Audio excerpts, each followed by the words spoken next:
Définitivement, le terrain, c'est quelque chose qui m'interpelle.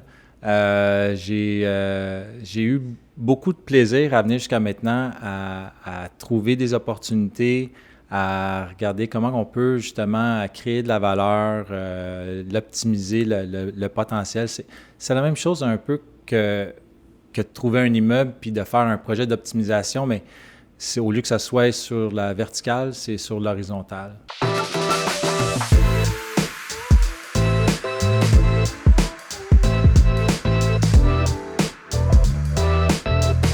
Bonjour Philippe. Hey, salut Fanny, comment ça va? Ça va bien toi? Génial. Je vais te présenter au public en fait. Bonjour tout le monde. Je vous présente Philippe Pouliot. J'ai bien hâte de vous raconter comment on s'est rencontrés parce qu'il y a toujours un petit côté personnel à chaque entrevue, bien entendu. Philippe, c'est le président, le fondateur de la plateforme Metropolia. C'est bien ça, Philippe? Exactement, metropolia.ca. C'est un hub immobilier qui est fait pour les investisseurs et les gestionnaires immobiliers. Intéressant. Je pense que ça part aussi d'un besoin. Définitivement. C'est un besoin que j'avais, qui a été exprimé par plusieurs investisseurs également. Donc, j'ai eu l'idée il y a quelques temps de ça, j'ai saisi l'opportunité, puis je me suis lancé. On va aller un petit peu plus en profondeur, mais avant, je veux raconter. Il y a déjà un journaliste qui m'a croisé dans la rue, puis il m'a dit « Fanny, j'aime tes entrevues, mais j'aimerais que tu me parles plus de l'humain derrière l'entrevue. » Alors, je me suis dit, on va faire une petite parenthèse de comment on s'est connus, Philippe. En fait, Philippe et moi, on s'est connus à Air Canada en 2020. On était... 2020. 2000, non, en 2000, les années 2000, 2020, exactement. Ça fait pas assez longtemps. En Ouais. 2000. Effectivement, Raconte-nous ça fait ça, quelques temps. Philippe. Donc, oui, effectivement, on se connaît depuis, 23 ans, là. Ça passe très vite. À l'époque, on faisait des vols ensemble, mais pas des vols à l'étalage ou des vols de banque, mais bien des vols dans les airs. Plusieurs destinations vraiment incroyables. Là, c'est vraiment une chance incroyable, je dirais, de travailler pour Air Canada. À l'époque, je disais que je vivais la vie des gens riches et célèbres à Primodique. Ah, bien dit. Oui, donc on se promenait beaucoup. C'est là qu'on a eu la chance de se rencontrer puis de travailler ensemble. Et maintenant, les deux, on n'est plus à l'emploi d'Air Canada. Puis raconte-moi le parallèle, ou plutôt la passerelle vers l'immobilier de ton côté. Tu as commencé assez tôt. Effectivement, il y a environ un peu plus de 15, peut-être 20 ans même, ça ne me rajeunit pas. J'ai commencé à investir en immobilier. En fait, mon père et mon grand-père, eux, avaient déjà investi. Il y avait quelques blocs, comme on dit. Donc, à l'époque, j'avais investi avec mon frère. On avait acheté une première propriété. Puis, depuis, j'ai acheté des propriétés. Certaines, j'ai détenues pendant quelques années, d'autres flippées. Et puis, il y a environ 1 an et demi, j'ai commencé à faire du terrain. Beaucoup, beaucoup de plaisir avec le terrain. Ah oui? Oui, OK. subdivision, changement d'usage, monter des projets PIA. Donc, oui, c'est super intéressant. OK. Alors, transition de l'aviation à l'immobilier. Oui, mais même que de l'aviation à l'immobilier et aussi, je suis agent manufacturier dans le domaine industriel, donc plusieurs chapeaux. Fait que ça, j'ai commencé ça il y a à peu près 15 ans. C'était en 2008. Oui, effectivement. Quel type de produit principalement? C'est principalement des pompes. Je dirais que mes clients principaux sont les grands raffineurs. OK. Donc, Ultramar, qui est Valero, Suncor, Petro-Canada et ces compagnies-là. Félicitations. Je pense Ouais. que tu t'ennuies pas. Non, effectivement, les journées sont bien remplies. Puis on aime ça. Je dis toujours que ça prend des projets. Je préfère de loin être occupé que de me tourner les pouces, là. Puis Ouais. en plus, tu as une belle famille. Tu as des enfants. Oui, je suis chanceux. Un grand garçon, 15 ans, une fille, 12 ans et demi.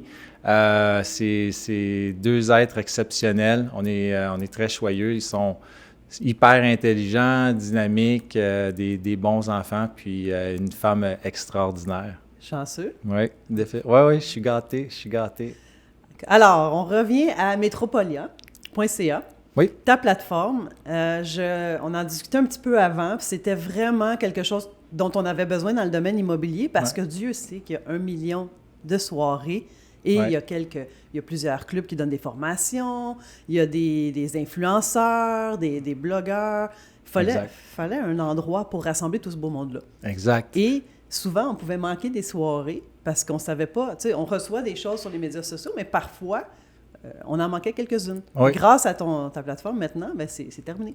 Effectivement. Mais en tout cas, j'ai moi-même été victime de situations comme ça que je voyais passer un événement, ça m'intéressait, mais je ne l'enregistrais pas.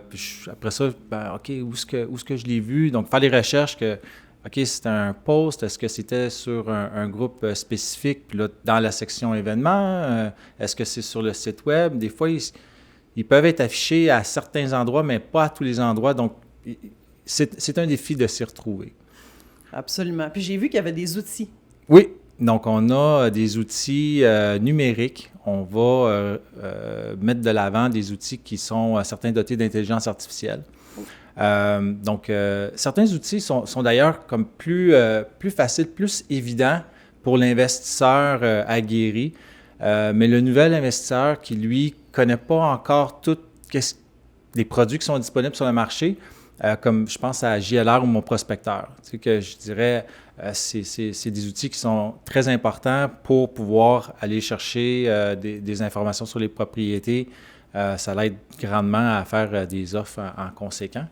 Donc, d'avoir des outils comme ça, de les connaître. Il y a d'autres qui sont plus performants ou je donne souvent l'exemple de SofaBrain, mais j'en ai d'autres sur le site. Ce qui est merveilleux avec ça, c'est que tu prends une photo de l'environnement, bon, disons une pièce comme ici, tu dis, OK, bien ici, ça va être une cuisine. Mais il va te faire ton design de cuisine live. Si tu veux un style industriel, moderne, champêtre, mais c'est ce qu'il va t'offrir. Tu ne l'aimes pas, bien, on recommence, on redemande de faire d'autres images. Puis, quand tu as le setup, le design qui est désiré, bien à ce moment-là, parfait, tu envoies ça à ton cuisiniste, mais toi, tu peux faire ta mise en marché immédiatement, dire, OK. Regardez, c'est là qu'on s'en va, voici l'appartement en ce moment, bon, s'il a de l'air, il est complètement démoli parce que X raison, c'est un projet d'optimisation. Mais là, tu peux mettre de l'avant ton projet, l'afficher sur Marketplace ou autre plateforme, puis dire, regardez, c'est ça que je vais louer ici. Puis là, tu vas commencer à avoir tes offres de locataires. Super intéressant. Est-ce qu'il y en a un autre dans ces outils-là qui te vient en tête que tu dis, peut-être dans ceux que tu ne nous as pas parlé, un peu plus bas? Je regardais, il y a une belle liste. Félicitations. Ouais. C'est quand même du travail, là, monter tout ça. Oui, effectivement, c'est de la recherche. J'en ai tout plein d'autres, en fait. Est-ce qu'il y en a un qui c'est un coup de cœur en particulier, là, comme un autre? Là, je sais pas. Je regardais tantôt, j'ai dit... Toi, tu me parlais qu'il y avait une inspiration de ChatGPT. Oui, effectivement. Mais puis ChatGPT, en fait, il n'est pas encore listé. C'est bon qu'on en parle parce que, justement, pour la mise en marché de la rédaction de texte, ChatGPT, c'est un outil exceptionnel. Tu prends la version 3.5, elle est gratuite, elle est accessible à tout le monde. On va se faire un compte, puis bon, on pose nos questions, on demande qu'est-ce qu'on veut. On peut faire tout simplement demander, OK, bien, de rédiger une description pour un appartement à louer. Voici les caractéristiques. Moi, j'aime bien, il est conseillé en fait de donner un rôle, donc qui pourrait être un agent de location, OK? Et puis, on lui donne les caractéristiques. Avant de commencer, un petit truc, c'est de lui demander de nous poser, disons, 5 ou 10 questions pour être sûr qu'il a bien saisi bien saisi la demande. Puis comme ça, il va être plus performant. OK. Fait que c'est un petit truc comme ça pour l'utilisation de ChatGPT. OK, intéressant. Ouais. C'est quoi la mission première de Metropolia? C'est définitivement d'aider les entrepreneurs, de contribuer à leur croissance. Les outils que je mets de l'avant, on a le calendrier, on a les outils. Dans la section outils, on regroupe des podcasts comme celui-ci. On a les groupes Facebook où s'abonner pour avoir les informations, peut-être des deals, de savoir qu'est-ce qui se passe. Et les outils numériques, je n'ai pas encore parlé de Thalia. Donc, Thalia, c'est une intelligence artificielle qui est entraînée sur le TAL, le Tribunal administratif du logement. Oh, intéressant. Donc, on peut chatter avec, lui poser des questions, puis elle nous répond basé sur le Code civil, les procédures, droits et obligations. Donc, c'est de l'information, c'est pas un avis juridique. Et disons que moi je regardais sur des plateformes ou différents groupes qui donnent de l'entraide pour les propriétaires. Des fois, l'information que tu retrouves est un peu mitigée. Fait que, il y a des réponses qui partent de A jusqu'à Z. exactement. Fait que si tu poses la question au départ, c'est parce que tu ne connais pas vraiment la réponse. Puis là, tu as diverses opinions qui te sont données. Qu'est-ce que tu prends et qu'est-ce que tu laisses? Donc, Thalia, elle, l'information qu'elle prend à la base, bien, c'est l'information légale, c'est de l'information du TAL. Donc, à partir de là, ça te donne une pas pire orientation sur comment gérer, comment on va adresser ta situation avec le locataire. Thalia, est-ce que c'est actif en ce moment sur la plateforme ou c'est à venir? C'est live, elle est oui? disponible, oui, Okay. effectivement. Elle est accessible à un forfait très avantageux. En fait, pour 1 an, c'est 149 $. On sait tous que c'est beaucoup moins qu'une consultation. Ça ne remplace pas une consultation, un conseil juridique d'un avocat. C'est sous toute réserve. Là, les conseils, ce n'est pas... Exactement, exactement. Donc, ça donne de l'information si vous avez comme un problème spécifique, mais il est toujours recommandé d'aller consulter votre avocat en droit immobilier. Absolument, ouais. Absolument.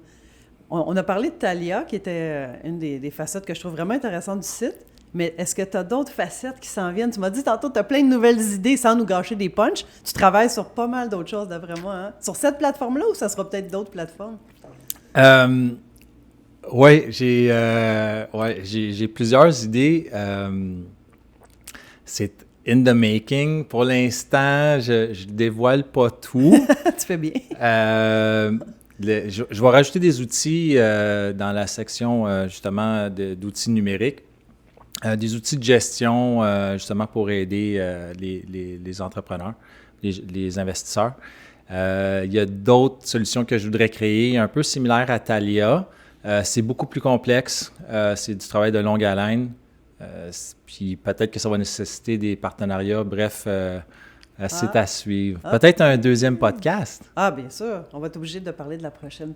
Ça va être très intéressant. J'ai hâte de voir les nouveaux outils, puis les nouveaux... j'ai hâte de voir ça. Et toi, Philippe Pouliot, quel est ton prochain projet, sans non plus nous donner trop de détails, mais est-ce que tu vas continuer dans le terrain ou est-ce que tu vas... Définitivement, le terrain, c'est quelque chose qui m'interpelle. J'ai eu beaucoup de plaisir à venir jusqu'à maintenant à trouver des opportunités, à regarder comment on peut justement créer de la valeur, l'optimiser, le potentiel. C'est la même chose un peu que de trouver un immeuble puis de faire un projet d'optimisation, mais au lieu que ça soit sur la verticale, c'est sur l'horizontale. Donc, c'est pas exclu que je vais acheter des immeubles à revenus parce que je pense quand même qu'à long terme, c'est dans les immeubles à revenus qu'on va faire le plus d'argent avec un revenu passif. Les terrains, du flip, peut-être construire aussi. C'est quand même c'est des bons profits. Hein? Ça te permet après de faire des acquisitions. C'est ça aussi qui est intéressant. Effectivement. On a vu des exemples comme Luc Poirier qui ont été très lucratifs dans le terrain. Il y a beaucoup d'autres personnes aussi qui font du terrain seulement. Et on s'entend que c'est très, très rentable. Oh, oui. Mais ça te permet de faire autre chose par la suite. Exactement. Puis Luc Poirier, une personne qui est quand même très inspirante là, par son parcours. Donc, oui, écoute, si jamais j'arrive à son niveau, ça va être, wow, une réussite incroyable. On y va un pas à la fois, puis on continue d'avancer. Ouais. Merci, Philippe. Merci à toi, Fanny. On a bien hâte de voir la suite de metropolia.ca. Je vous invite à aller consulter son site. Si vous avez des questions, Philippe, c'est un gars très sociable. Regardez son sourire là, aujourd'hui. Là. C'est un gars qui est très approchable, accessible. Vous pouvez le contacter pour toute question ou idée, ou éventuellement partenariat. Définitivement, je suis ouvert au partenariat. C'est important que de créer des situations win-win. Donc, moi, je suis ouvert, là. On veut améliorer, on veut contribuer. Il y a différentes façons de le faire. Donc, moi, je suis disponible définitivement. On regarde les opportunités, puis on décide ensuite qu'est-ce qu'on en fait. Absolument. Ouais. Merci, Philippe. Merci à toi. À la prochaine. Salut, bonne journée.